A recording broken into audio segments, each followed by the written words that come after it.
Namaskar, I am PK Singh. Today is international youth day. 12 अगस्त को international youth day मनाते हैं और इसका जो पर्पस है कि युवाओं को ये बताना है कि भाई फ्यूचर में चैलेंजेस क्या वो फेस करने जा रहे हैं और उसके सॉल्यूशंस क्या है और उनकी अच्छी बातें क्या है। तो इस टॉपिक पे मैं डिस्कस करूँगा। और जो यूथ है, जो इंडिया का यूथ है, डेफिनेटली उसके लिए एक मेजर चैलेंज है और वो है अनएम्प्लॉयमेंट। और हम अनएम्प्लॉयमेंट्स के भी बहुत सारे रीजन्स से उस पर भी डिस्कस करेंगे। और साथ में एक दूसरा जो मेजर प्रॉब्लम मैंने रियलाइज़ किया, यूथ जो है, आज का जो यूथ बहुत सारे डिप्रेशन में है। अब डिप्रेशन के बहुत सारे रीजन्स हो सकते हैं। Excessive use of social media, चाहे वो अनएम्प्लॉयमेंट है उसकी वजह से ज़्यादा लोग डिप्रेस हैं। तो ये सारे इश्यूज हैं यूथ के सामने। और अभी जो चैट जीपीटी तरह से जो एआई आए हुए हैं, डेफिनेटली वो service sector, particularly service sectors में अनएम्प्लॉयमेंट को बढ़ाएंगे। तो ये बहुत सारे जो इश्यूज हैं जो हमारे यूथ को परेशान कर सकते हैं। बट साथ में ये सीखने की ज़रूरत है कि मैं चाइना पे डिटेल स्टडी कर रहा था, अभी भी कर रहा हूँ। तो जो मैंने उनके एजुकेशन सिस्टम को पढ़ा वो काफ़ी बेटर है। क्योंकि बेटर इसलिए मैं बोल रहा हूँ किस एंगल से, उन्होंने स्किल्स के ऊपर फोकस किया। अब आज के टाइम में मोर देन 100 करोड़ चाइनीज जो है स्किलफुल है। और उसका रीजन वही है कि जो उनके एजुकेशनल सिस्टम में जो वोकेशनल कोर्स के जो सिस्टम उन्होंने हाई स्कूल लेवल से ही जो प्रोवाइड किए हैं, इससे क्या होता है, उनके 70 to 80% जो पीपल होते हैं उनके पास कुछ ना कुछ स्किल्स रहता है। अब हमारे पास इंडिया में क्या होता है कि हमें डिग्री पे ज़्यादा जो है ना डिपेंडेंसी है। थियोरेटिकल कोर्स पे हम बहुत ज़्यादा फोर्स करते हैं और पेरेंट्स से लेके स्टूडेंट्स भी परसेंटेज ऑफ मार्क्स से बहुत खुशी होती है पेरेंट्स को। अरे मेरा बच्चा 90% लाया, 99% लाया, बट उस बच्चे को चाय बना कर भी पीने नहीं आता। वो अगर कहीं उसको छोड़ दिया जाए तो वो अपने लिए खाना तक नहीं बना सकता। तो ये किस तरीके का स्किल्स है? मतलब हमारे पास अपने सर्वाइविंग स्किल्स तक नहीं हैं, एम्प्लॉयमेंट के स्किल्स कहाँ से आएंगे? तो इसका रीजन्स क्या हो रहा है कि चाइना जैसे नेशंस 1971 में उन्होंने इकोनॉमी को ओपन कर दिया। और साथ में जो जर्मन की बहुत अच्छी बातें थी, जो उनके जो इंफ्रास्ट्रक्चर, उनके जो एजुकेशन सिस्टम, उसको भी उन्होंने स्टडी किया, वहाँ से भी लेके आए। और उन्होंने पूरे एजुकेशन सिस्टम्स को चेंज किया, जहाँ पर उन्होंने कहा भाई कंपलसरी एजुकेशन, मतलब 9 ईयर्स कंपलसरी, 6 ईयर्स से एजुकेशन शुरू होता है और 9 ईयर्स कंपलसरी एजुकेशन। इस वजह से उनके पास जो लिटरेसी रेट है वो 98 के 99% के आसपास है। और उसके साथ उन्होंने जो ग्रेड बनाया, वहाँ पे उन्होंने वोकेशनल कोर्स का और एम्प्लॉयमेंट्स के लिए जो स्किल्स की जो ट्रेनिंग है, चाहे वो पॉलिटेक्निकल कॉलेज हो, चाहे बहुत सारे जॉब्स के रिलेटेड जो चीज़ें, उन्होंने एक वेरी यंग एज में ही सबको उस साइड में मोड़ दिया, जहाँ के लगभग 50% लोग हाई स्कूल करने की, हाई स्कूल का उनका एक सिस्टम ये भी है कि भाई आप इधर से भी कर सकते हैं नॉर्मल स्कूलिंग और एक वोकेशनल हाई कोर्सेस भी कर सकते हैं हाई स्कूल का। तो लगभग 50% लोग तो वहीं पे शिफ्ट हो जाते हैं। तो जब उनका डिटेल जब आप स्टडी करेंगे, उनको समझेंगे, तो उन्होंने ऐसा कर दिया है कि जब तक आप 20-22 के हो रहे हैं आपके पास स्किल्स हैं। और इसी वजह से है कि पूरी दुनिया का जो मैन्युफैक्चरिंग हब वो बना हुआ है कि उन्होंने जो कंपनी आई उसके लिए उन्होंने एम्प्लॉयज़ दिए, स्किल्सफुल लोग दिए, और उस वजह से पूरी दुनिया को वो सामान बेच रहा है। अब हमारे पास भी वो अपॉर्चुनिटी है, हमारे पास भी अपॉर्चुनिटी है।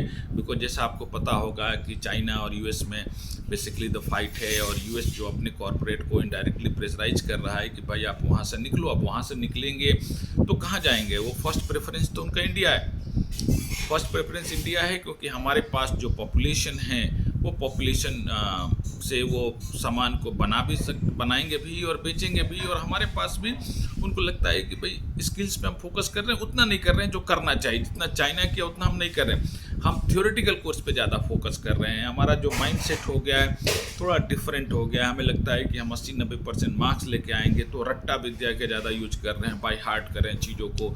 मुझे मार्क्स चाहिए, मार्क्स चाहिए, मार्क्स चाहिए, डिग्री चाहिए। और इस वजह से 60 से 70% जो हमारे यूथ है उनके पास डिग्री तो आ जाती है, बट वो एक दिन भी सर्वाइव नहीं कर सकते। अब उसमें यूथ की गलती नहीं है, ये पूरा सिस्टम है जहाँ बताया नहीं गया। भाई मैं अभी भी कह रहा हूँ कि आपके पास अगर स्किल्स नहीं है। परसों मैं इंडीड पे पढ़ रहा था, जो जॉब पोर्टल्स है, लगभग 120 टाइप्स के उन्होंने स्किल्स के बारे में डिस्कस किया है, जहाँ पे जो जो लोग सीवी बनाते हैं, जॉब रिज्यूमे वगैरह, वो उस बेसिस पे। तो आप जो यूथ है, हमारा जो इंडिया का यूथ है, आपके पास फ्यूचर बहुत बेस्ट है, क्योंकि बाहर की कंपनियां भी बहुत सारे आएंगी, एमएनसीज, और हमारी कंपनियां जो बड़ी हो रही, वो बाहर जा रही। मतलब आपके पास अगर स्किल्स है तो आप बाहर एम्प्लॉयमेंट के लिए जाएंगे, अच्छा मनी कमाएंगे, और अगर आपके पास स्किल्स हैं तो जो कंपनियां आ रही है तो वहाँ पे भी बहुत सारा एम्प्लॉयमेंट जनरेट होगा। बट प्रॉब्लम्स कहाँ है? तो स्किल्स पे। अब स्किल्स पे मैं बता रहा हूँ कि हमारे पास हंड्रेड्स ऑफ टाइप्स के स्किल्स हैं, लेकिन बेसिकली उस पर हमारे को फोकस नहीं किया जाता, कराया जाता है।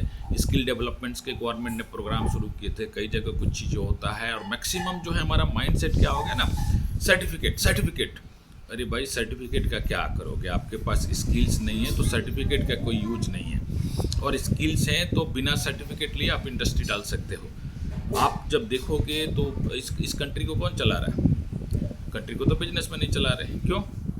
टैक्स रेवेन्यू तो वही जनरेट करते हैं, एम्प्लॉयमेंट भी वही जनरेट करते हैं, तो वो एम्प्लॉयमेंट जनरेट कर रहे हैं, फिर टैक्स रेवेन्यू, टैक्सेस भर रहे हैं, उसी टैक्सेस से बाकी सारा काम होता है। अब आप और हमारे को जो है एम्प्लॉय माइंडसेट का भी बना दिया गया, तो वो जो स्किल्स बिंग एम्प्लॉयर चाहिए होता है वो हमारे को नहीं मिलता। और हमें हमेशा बताया जाता है कि भाई आपको जो है ना एक अच्छी नौकरी मिलेगी, पेरेंट्स का भी यही सपना रहता है कि मेरे बच्चे को एक अच्छी नौकरी मिल जाए। तो वहीं से जो है ना स्कूल्स, एक तो मानसिकता आ जाती है सर्वेंट वाली कि नहीं, मुझे भाई नौकरी का मतलब क्या होगा, मैं सर्वेंट बनना है, तो मालिक बनने वाली मानसिकता वहीं ख़त्म कर दी जाती है कि मुझे मालिक नहीं बनना, मुझे तो नौकर बनना है। चाहे किसी चीज़ का नौकरी करनी, बट नौकरी करनी है मतलब हमें रिस्क नहीं लेना है। नौकरी का मतलब क्या हुआ? भाई दूसरा कोई रिस्क ले और मैं जाकर उसके अंदर काम कर लूँ, और मैं सेफ रहूँ। और यहीं से आप क्या कर रहे हैं कि आप स्किल्स पे फोकस नहीं कर रहे हैं, आप डिग्री पे फोकस कर रहे हैं। तो मैं यूथ से रिक्वेस्ट करूँगा कि आप जो है फोकस कीजिए कि आप जो जो आप रेगुलर स्कूलिंग कर रहे हैं, चाहे ग्रेजुएशन कर रहे हैं, आप वो करते रहिए। वोकेशनल कोर्स जो आपको स्किल सेट को बढ़ाते रहिए, चाहे वो डिफरेंट तरीके का वोकेशनल कोर्स है, चाहे वो इंग्लिश स्पीकिंग कोर्स ही क्यों ना हो, मतलब आपके अंदर हमेशा कुछ ना कुछ एक स्किल्स 2 4 5 महीने में ऐड होते रहना चाहिए। तो जब आप क्वालिफाइड होंगे, देन आप रियलाइज़ करेंगे कि आप जो है ना एम्प्लॉयमेंट के लिए नहीं, आप तो एम्प्लॉयर बनने के लिए फिट हो गए हैं, और आप कुछ बेटर कर सकते हैं लाइफ में। तो एक वहाँ पे मुझे समझ में आता है कि हमारे यूथ को स्किल्स के ऊपर फुल फोकस होना चाहिए, रेदर देन जो थ्योरेटिकल डिग्री के ऊपर फोकस कर रहे हैं। उस वजह से हम थोड़ा पीछे जा रहे हैं, और चाइना वहीं पे उसकी सुपरमेसी है कि उसने जो है ना स्किल्स के ऊपर टोटल फोकस कर दिया। जैसे मैंने बताया कि 70 से 80% चाइनीज स्किलफुल है, और वही वजह है कि इंडस्ट्री जब वहाँ पे जा रही है तो उनको एम्प्लॉयज़ मिल जा रहे हैं, और चाहे वो लोग खुद एम्प्लॉयर बन के जो है ना पूरी दुनिया को सामान बेच रहे हैं, क्योंकि उनके पास क्या है, स्किल्स है। अब आता है डिप्रेशन। अब आप थ्योरेटिकल जब पढ़ाई करते हैं तो इसका मतलब ये होता है कि आपको प्रैक्टिकल नॉलेज नहीं है। बहुत सारे लोग दिन रात बुक्स में लगे हुए हैं, अच्छे मार्क्स आना। पेरेंट्स भी हमारे ऐसे ही हैं, वो दिन रात उसको लगे हुए नहीं, मेरे बच्चा कुछ ज़्यादा मार्क्स आना, और वो उसी के हिसाब से ज़्यादा परसेंटेज आए तो समाज में मिठाई बांटते हैं, चीज़ें करते हैं। अरे भाई, आपका बच्चा अपने हाथ से चाय बना के नहीं पी सकता, जब अकेले छोड़ दो तो वो एक दिन खाना बना के नहीं खा सकता। माने आपने उसको एक सर्वाइविंग जो स्किल्स होनी चाहिए उसको तो आपने दी नहीं। जो ज़िंदगी जीने के लिए स्किल्स चाहिए वो तो पेरेंट्स की ड्यूटी है कि उनको सिखाए कि भाई ये तो चीज़ें कंपलसरी, एक होता है कि मुझे ज़िंदगी जीना है, एक होता है मुझे कमाने हैं। तो कमाने वाले स्किल्स अलग होते हैं और ज़िंदगी जीने के स्किल्स अलग होते हैं। तो आपने तो उसको स्किल्स पे फोकस ही नहीं कराया, वहीं से हमारी जो है प्रॉब्लम्स शुरू होती है। तो हमें स्किल्स के ऊपर बिंग ए पेरेंट्स काफ़ी फोकस करना है कि हमारे बच्चे के अंदर सर्वाइविंग स्किल्स आए और एम्प्लॉयमेंट स्किल आए, और पर्टिकुलरली एंटरप्रेन्योरशिप के स्किल्स उसको आएँ, क्योंकि वो हमें इस माइंड सेट से उनको तैयार करना है कि भैया ये एम्प्लॉयर बन सकता है, ये एम्प्लॉय बनने की ज़रूरत नहीं। एम्प्लॉय तो कभी भी बन सकता है, जब एम्प्लॉयर माइंड सेट का होगा तो वो उसके लिए बेटर रहेगा, और हमारे लिए भी बेटर रहेगा कि इंडिया को यूथ चाहिए, हमें चाहिए एम्प्लॉयर। एम्प्लॉई तो ठीक है क्रिएट हो ही जाएंगे, हम कोशिश करेंगे। तो एम्प्लॉयर चाहिए, क्योंकि एम्प्लॉयर ही जो है एम्प्लॉयमेंट्स क्रिएट करेगा। तो हमें उस माइंडसेट से जाना है, हमें उन्हें जाना है कि एमएनसी जाएगी, हम उनको जॉब देंगे। डेफिनेटली बहुत सारे लोगों को उस तरीके से हम तैयार करेंगे, बट हमें मैक्सिमम लोग चाहिए जो एम्प्लॉयर माइंडसेट के हों। तो उस कहाँ से आएगा? तो स्किल से। अब 1 मिनट में इसको कंक्लूड करूँगा। डिप्रेशन मैंने बताया कि अनएम्प्लॉयमेंट, अगर आपके पास स्किल्स नहीं है, आपको लगता है कि मैं सर्वाइव नहीं हो सकता, आपको लगता है कि मैं मेरा ग्रोथ नहीं होगा, the major reason is that आपके पास स्किल्स नहीं है। आपके पास डिग्री है, I am talking about the top class professional qualifications, वहाँ भी लोग डिप्रेस्ड हैं। बिकॉज जो जब क्वालिफाइड हो जाते हैं तो उनको लगता है कि I am not able to survive that, क्योंकि मुझे प्रैक्टिकल नॉलेज नहीं है। और दूसरा जो है वो प्रैक्टिकल नॉलेज जिसके पास है वो अच्छा कमा रहा है, तो वो क्या होता है, वो डिप्रेस हो जाते हैं और डिप्रेशन में चले जाते हैं। तो जो पढ़ा लिखा यूथ है, जो सो कॉल्ड थ्योरेटिकल पढ़ा लिखा यूथ है, उसको डिप्रेशन ज़्यादा होता है अनएम्प्लॉयमेंट की वजह से और वेरियस अदर्स रीजन की वजह से, और social media access use of social media की वजह से भी। तो हमें इस अगर सबसे फाइट करना है और नेशन को बेस्ट बनाना है तो क्या करना है? हमें स्किल्स पे फोकस करना है। नोट डाउन कीजिए कि क्या क्या स्किल्स आपको चाहिए सर्वाइविंग के लिए, क्या क्या स्किल चाहिए आपको बेस्ट करियर के लिए। वो सारे को सारे आपको आजकल बहुत सारे तो ऐसे वेबसाइट है जहाँ की वो सोशल में वो फ्री में वोकेशनल कोर्स करा रहे हैं, तो वहाँ पे जाके आप उस कोर्स को कीजिए, प्रैक्टिकली जाके कीजिए। तो यहाँ से हमारा यूथ जब चेंज होगा तो डेफिनेटली जो 21st सेंचुरी है और आगे वाला भी जो सेंचुरी है इंडिया के लिए बेस्ट है, हम आगे बढ़ेंगे। नमस्कार, जय हिंद।